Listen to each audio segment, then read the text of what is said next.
नमस्कार विद्यार्थी मित्रांनो, आता आपण बघणार आहोत इलेक्ट्रॉनिक्स अँड टेलिकम्युनिकेशनचा थर्ड सेमिस्टरचा के स्कीमचा सिलेबस। यामध्ये कोर्स जे आहेत ते कोर्स अशा पद्धतीने आहेत।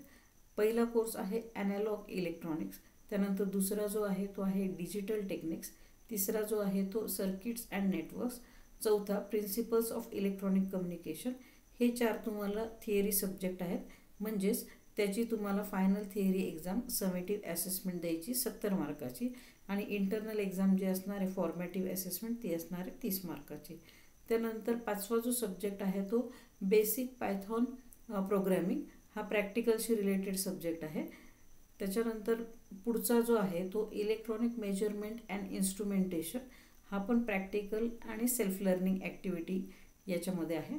त्यानंतर सातवा जो सब्जेक्ट आहे तो आहे इसेन्स ऑफ इंडियन कॉन्स्टिट्यूशन, तर हा सेल्फ लर्निंग ॲक्टिव्हिटीमध्ये येतो।